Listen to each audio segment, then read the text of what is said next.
നമസ്കാരം. Raf talk ഫുട്ബോളിലേക്ക് അവർക്കും സ്വന്തം. അപ്പോൾ എങ്ങനെയാണ് ഹാലൻഡ് ഓൾറെഡി പുനരാരംഭിച്ച സ്ഥിതിക്ക് റെക്കോർഡുകൾ ഒന്നൊന്നായി ഇങ്ങനെ കൂടെ പോരും. അത് തന്നെയാണ് ഇപ്പോൾ സംഭവിച്ചിരിക്കുന്നത്. എവേർട്ടിനെതിരെ ഹാലൻഡിൻ്റെ ബ്രേസ്, മാഞ്ചസ്റ്റർ സിറ്റിയുടെ വിജയം, സിറ്റി 1-ാം സ്ഥാനത്തേക്ക്. നമ്മൾ മാച്ച് റിപ്പോർട്ടിൽ വിശദമായിട്ട് കാര്യങ്ങൾ പറഞ്ഞതുകൊണ്ട് അതിലേക്ക് പോകുന്നില്ല. ഇവിടെ റെക്കോർഡ് പിറന്നിരിക്കുന്നു, അതാണ് നമ്മൾ പരിശോധിക്കുന്നത്.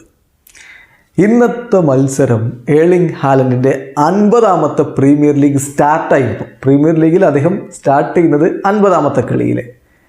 ആ 50 അവിടെ തികച്ചപ്പോൾ തന്നെ ഗോളിലും അദ്ദേഹം 50 തികച്ചിരിക്കുന്നു.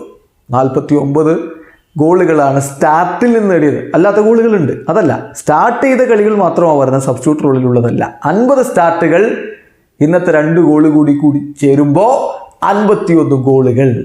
അതാണ് ഏർലിംഗ് ഹാലൻഡ് ഇന്നിട്ടിരിക്കുന്ന റെക്കോർഡ്. മറ്റാരും 50 സ്റ്റാർട്ടിൽ നിന്ന് ഇത്രയും ഗോളുകൾ നേടിയിട്ടില്ല. പ്രീമിയർ ലീഗിലും മറ്റൊരു പുത്തൻ റെക്കോർഡ് കൂടി അദ്ദേഹം കുറിച്ചിരിക്കുന്നു എന്നർത്ഥം.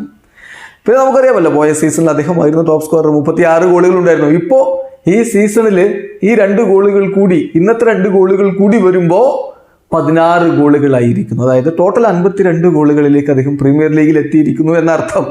ഈ സീസണിൽ ഇപ്പോൾ 16 ഗോളുകൾ എന്ന് പറയുമ്പോൾ സീസണിലെ ടോപ്പ് സ്കോറർ ഇപ്പോൾ ഏർലിംഗ് ഹാലൻഡാണ്. നവംബർ മാസത്തിലായതിനു മുമ്പ് അദ്ദേഹം ഗോളടിച്ചിരുന്നു. പിന്നെ പരിക്കേറ്റ് കുറച്ചധികം കാലം പുറത്തിരുന്നു. ആദ്യം ഇനീഷ്യലി കരുതിയിരുന്ന പോലെയല്ല, കുറച്ചധികം കാലം അദ്ദേഹത്തിന് പുറത്തിരിക്കേണ്ടി വന്നു. ഇപ്പോൾ ഗോളടി പുനരാരംഭിക്കുമ്പോൾ 16 ഗോളുകൾ ആ ബൂട്ടിൽ നിന്ന് പിറന്നു കഴിഞ്ഞു. 1-ാം സ്ഥാനത്ത് അദ്ദേഹം തന്നെയാണ്.